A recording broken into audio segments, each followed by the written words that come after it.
Chapitre 8. La dernière nuit. Un soir après dîner, comme M. Utterson était assis au coin de son feu, il eut l'étonnement de recevoir la visite de Poole. « Miséricorde, Poole, qu'est-ce qui vous amène ?» s'écria-t-il. Et puis l'ayant considéré avec plus d'attention, « Qu'est-ce qui vous arrive? Est-ce que le docteur est malade ?»« Monsieur Utterson, » dit l'homme, « il y a quelque chose qui ne va pas droit. Prenez un siège, et voici un verre de vin pour vous, » dit le notaire. « Maintenant, ne vous pressez pas, et exposez-moi clairement ce que vous désirez. »« Monsieur, » répliqua Poole, « vous savez que le docteur a pris l'habitude de s'enfermer. Eh bien, il s'est enfermé de nouveau dans son cabinet de travail. Et cela ne me plaît pas, monsieur. Que je meure si cela me plaît. Monsieur Utterson, je vous assure, j'ai peur. »« Voyons, mon brave, » dit le notaire, « expliquez-vous. De quoi avez-vous peur ?»« Il y a déjà près d'une semaine que j'ai peur, » répliqua Poole, faisant la sourde oreille à la question. « Et je ne peux plus supporter ça. » La physionomie du domestique confirmait amplement ses paroles. Il n'avait plus aucune tenue. Et à part le moment où il avait d'abord avoué sa peur, il n'avait pas une seule fois regardé le notaire en face. À présent même, il restait assis, le verre de vin posé intact sur son genou, et le regard fixé sur un coin du parquet. « Je ne veux plus supporter ça, » répéta-t-il. « Allons, Poole, » dit le notaire. « Je vois que vous avez quelques bonnes raisons. Je vois qu'il y a quelque chose qui ne va réellement pas droit. Essayez de me raconter ce que c'est. »« Je crois qu'il s'est commis un mauvais coup, » dit Poole, d'une voix rauque. « Un mauvais coup ?» s'exclama le notaire, passablement effrayé, et assez porté à se fâcher en conséquence. « Quel mauvais coup? Qu'est-ce que cela signifie ?»« Je n'ose pas dire, monsieur, » reprit l'autre. « Mais voulez-vous venir avec moi vous rendre compte par vous-même ?» Pour toute réponse, M. Utterson se leva et alla prendre son chapeau et son pardessus. Mais il fut tout étonné de voir quel énorme soulagement exprimaient les traits du maître d'hôtel, et il s'étonna peut-être autant de voir le vin toujours intact dans le verre du valet, lorsque celui-ci le déposa pour partir. C'était une vraie nuit de mars, tempétueuse et froide. Un pâle croissant de lune, couché sur le dos comme si le vent l'eût culbuté, luisait sous un tissu diaphane et léger de fuyantes effilochures nuageuses. Le vent coupait presque la parole, et sa flagellation mettait le sang au visage. Il semblait en outre avoir vidé les rues de passants plus qu'à l'ordinaire. Et M. Utterson croyait n'avoir jamais vu cette partie de Londres aussi déserte. Il eût préféré le contraire. Jamais encore il n'avait éprouvé un désir aussi vif de voir et de coudoyer ses frères humains. Car en dépit de ses efforts, il avait l'esprit accablé sous un angoissant pressentiment de catastrophe. Lorsqu'ils arrivèrent sur la place, le vent y soulevait des tourbillons de poussière et les ramures squelettiques du jardin flagellaient les grilles. Poole, qui durant tout le trajet n'avait cessé de marcher un pas ou deux en avant, fit halte au milieu de la chaussée, et malgré l'âpre bise, il retira son chapeau et s'épongea le front avec un mouchoir de poche rouge. Mais en dépit de la course rapide, ce qu'il essuyait n'était pas la transpiration due à l'exercice, mais bien la sueur d'une angoisse qui l'étranglait, car sa face était blême et sa voix, lorsqu'il prit la parole, rauque et entrecoupée.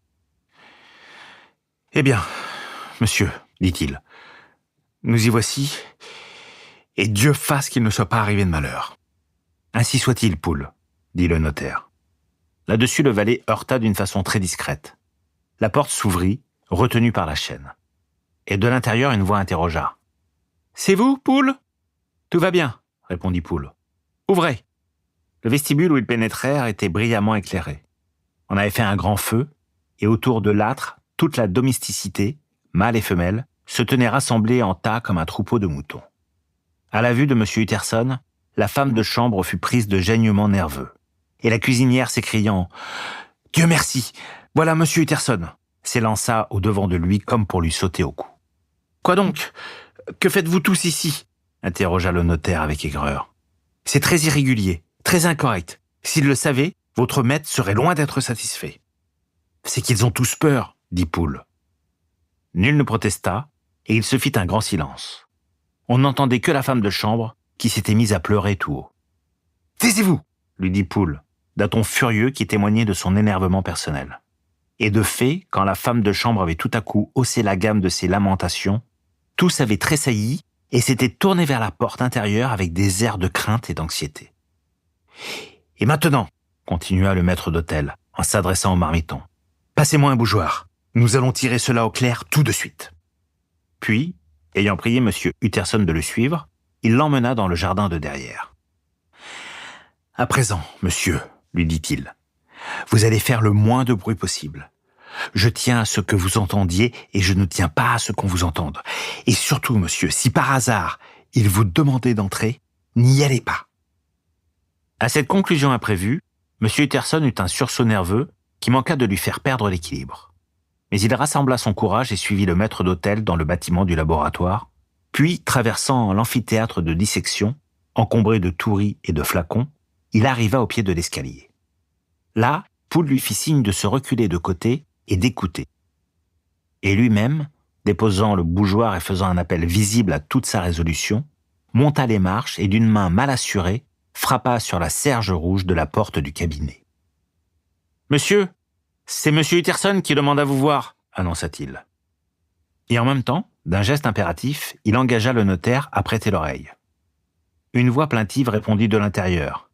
« Dites-lui qu'il m'est impossible de recevoir qui que ce soit. »« Bien, monsieur, » dit Poole, ayant dans la voix une sorte d'accent de triomphe. Et, reprenant le bougeoir, il remmena M. Utterson par la cour jusque dans la grande cuisine, où le feu était éteint et où les blattes sautillaient sur le carreau. « Monsieur, » dit-il en regardant M. Utterson dans les yeux, « était-ce la voix de mon maître ?»« Elle m'a paru bien changée, » répondit le notaire, très pâle, mais sans détourner le regard. « Changée ? Certes oui, je le pense, » reprit le maître d'hôtel. « Après 20 ans passés dans la demeure de cet homme, pourrais-je ne pas connaître sa voix ?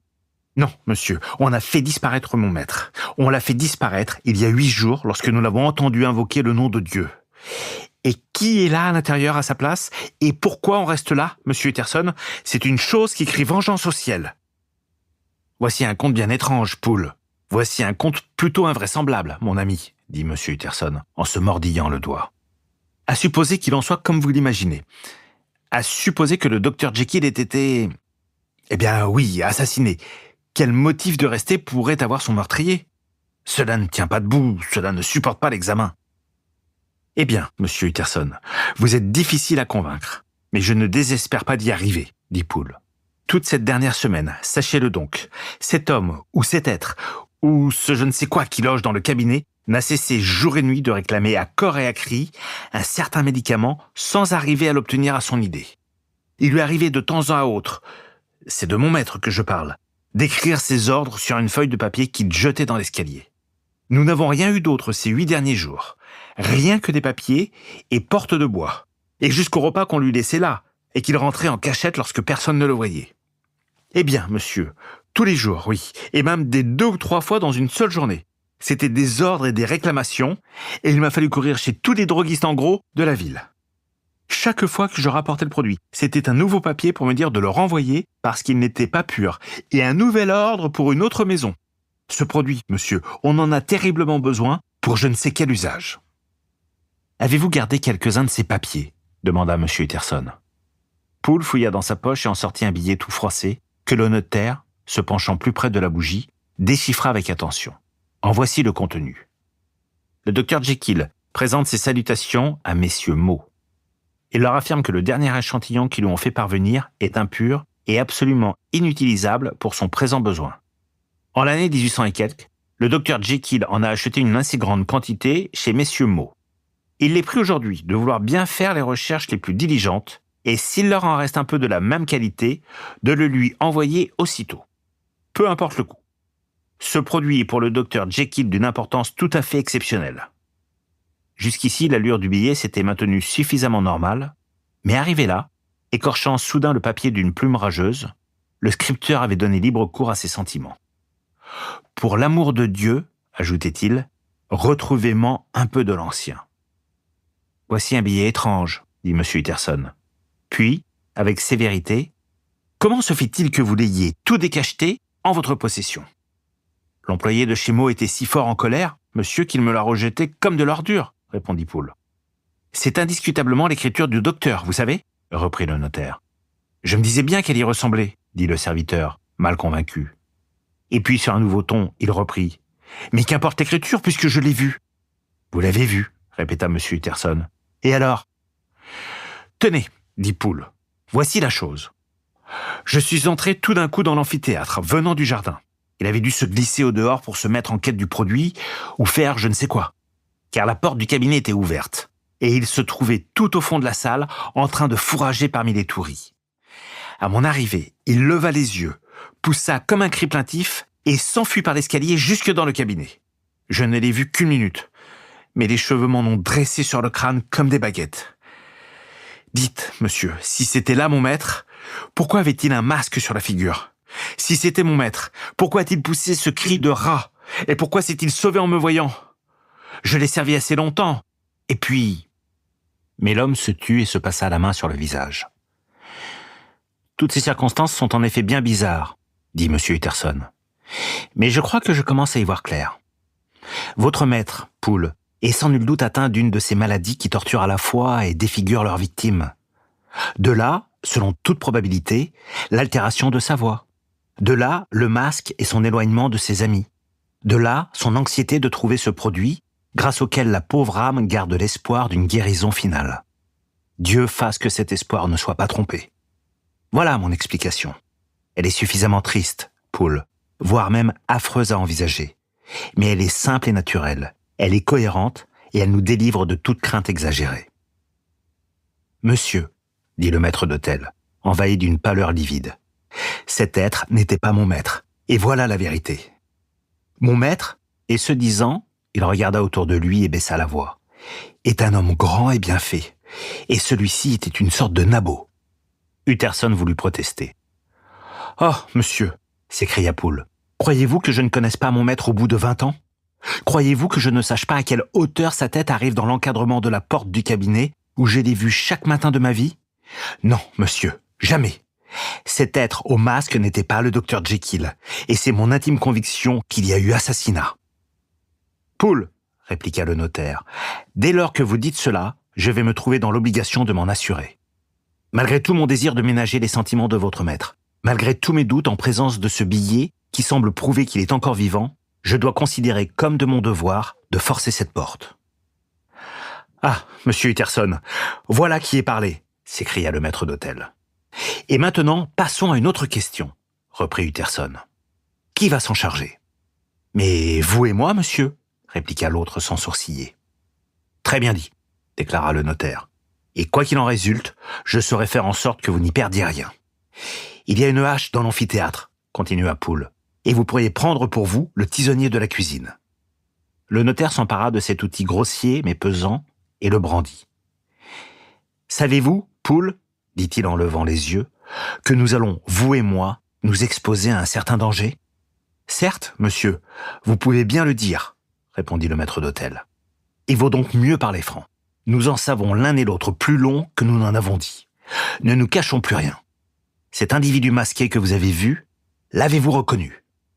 Ma foi, monsieur, cela s'est fait si vite, et cette créature était tellement courbée en deux, que je n'en jurerais pas.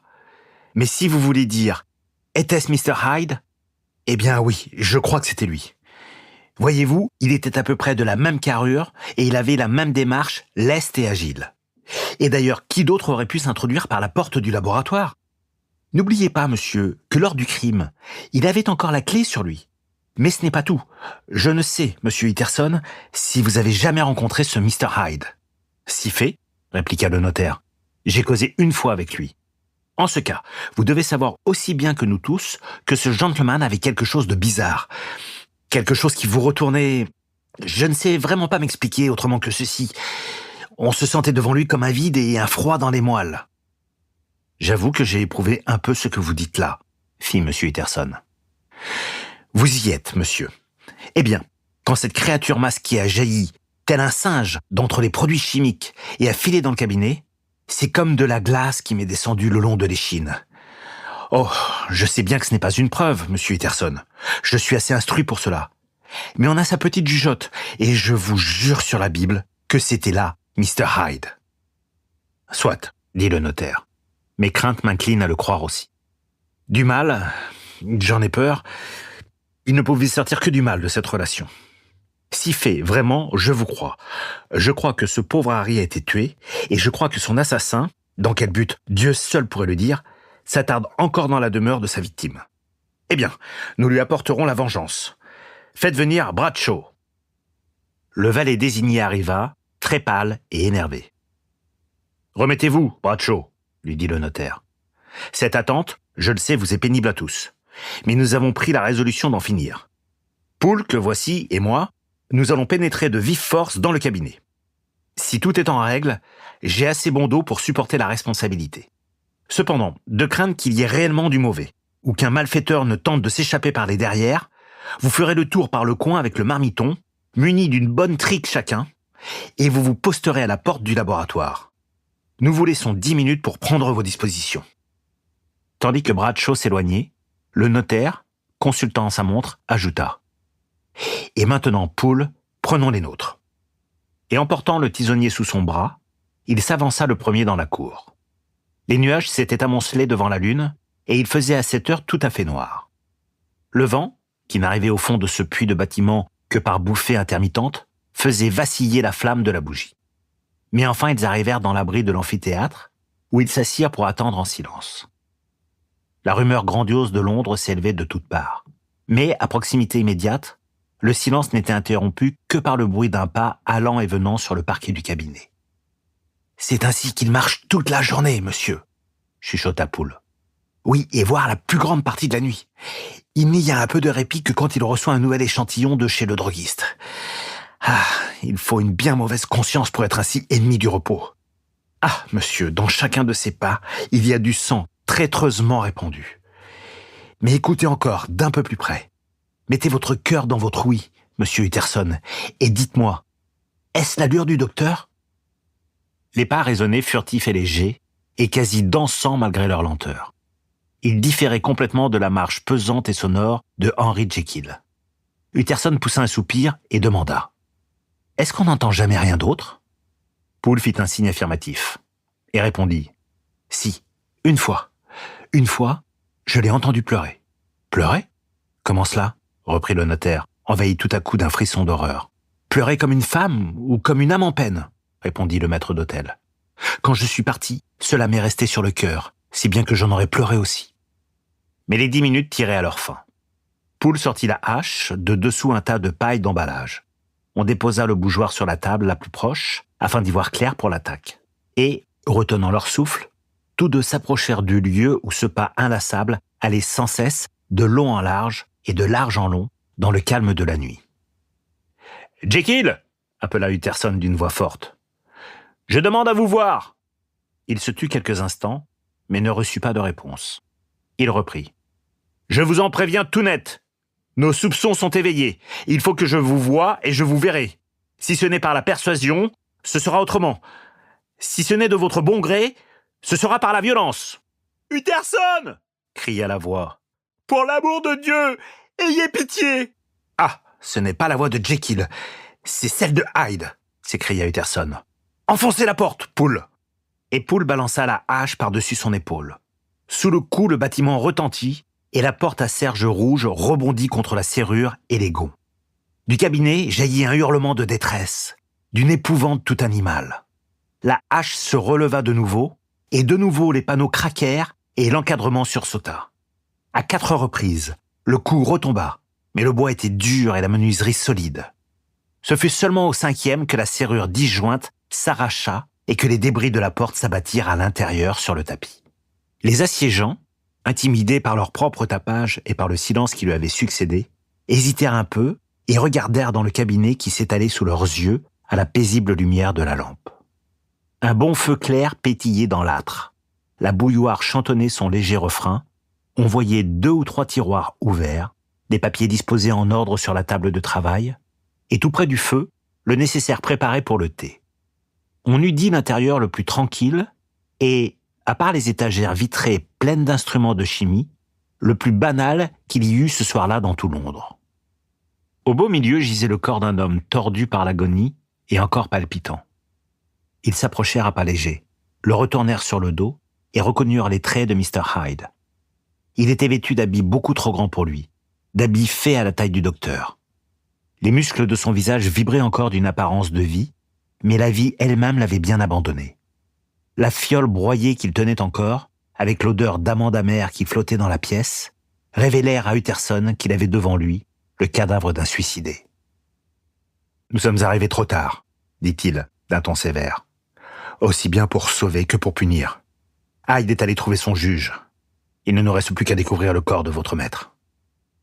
La portion du bâtiment de beaucoup la plus importante était occupée par l'amphithéâtre, qui constituait presque tout le rez-de-chaussée, et recevait le jour d'en haut, et par le cabinet, qui formait le premier étage à un bout et prenait vue sur la cour.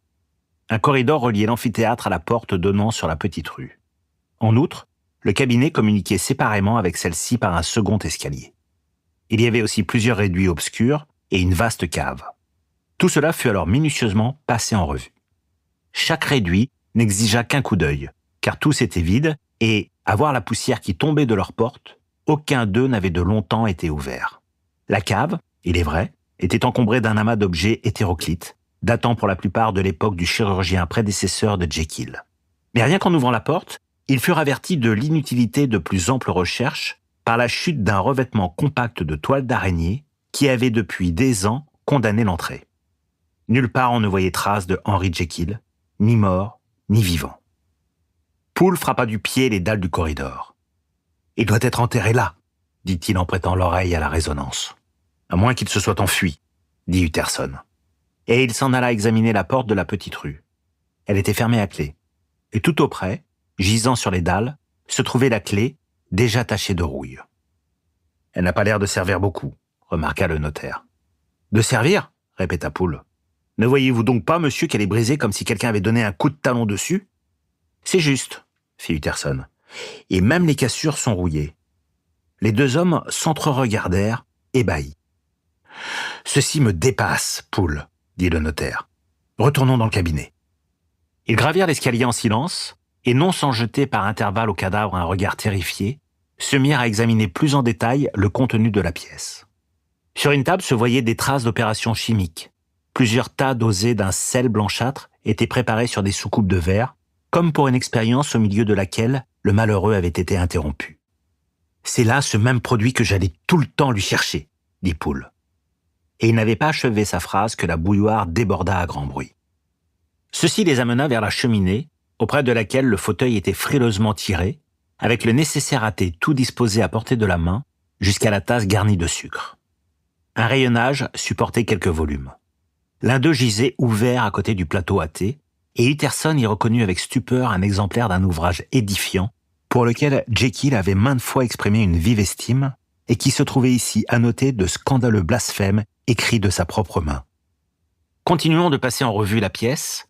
Les deux perquisiteurs arrivèrent à la psyché, et ils regardèrent dans ses profondeurs avec un effroi involontaire.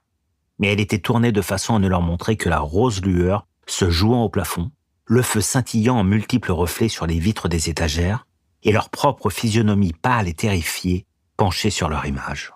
« Ce miroir a vu d'étranges choses, monsieur, » chuchota Poole. « Il ne peut avoir rien vu de plus étrange que ne l'est sa présence ici, » répliqua le notaire sur le même ton.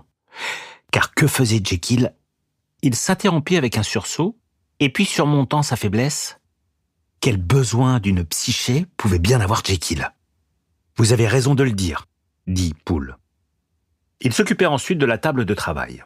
Sur le pupitre, au milieu des papiers rangés avec soin, s'étalait par-dessus tout une grande enveloppe qui portait, écrit de la main du docteur, le nom de M. Utterson.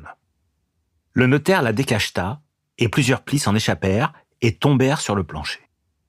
Le premier contenait une déclaration rédigée dans les mêmes termes extravagants que celle restituée 6 mois plus tôt et destinée à servir de testament en cas de mort et d'acte de donation en cas de disparition, mais remplaçant le nom de Hyde, le notaire y lut, avec un étonnement indescriptible, le nom de Gabriel John Utterson. Il regarda successivement Poole, puis de nouveau le papier, et enfin le défunt criminel étendu sur le parquet. « La tête m'en tourne, » dit-il. « Il a eu ceci à sa disposition tous ces derniers jours, il n'avait aucune raison de m'aimer, il devait être furieux de se voir évincé, et il n'a pas détruit ce document. » Il passa au pli suivant. C'était un court billet de la main du docteur et daté dans le haut. « Oh, Poole !» s'écria le notaire. « Il était ici, et vivant, aujourd'hui même. On ne peut l'avoir fait disparaître en aussi peu de temps. Il doit être encore vivant et il doit s'être enfui. Au reste, pourquoi fuir? Et comment? Et dans ce cas, peut-on se hasarder à appeler cela un suicide? Oh, il nous faut être circonspects. Je pressens que nous pouvons encore entraîner votre maître dans quelque déplorable catastrophe. Pourquoi ne lisez-vous pas, monsieur ? Demanda Poole. Parce que j'ai peur, répondit le notaire d'un ton tragique. Dieu veuille que je n'en ai pas de motif. Et là-dessus, il approcha le papier de ses yeux et lut ce qui suit. Mon cher Utterson, lorsque ce mot tombera entre vos mains, j'aurai disparu, d'une façon que je n'ai pas la clairvoyance de prévoir, mais mon instinct, comme la nature de la situation sans nom dans laquelle je me trouve, me disent que ma fin est assurée et qu'elle ne tardera plus. Adieu donc, et lisez d'abord le récit que Lanyon m'a promis de vous faire parvenir.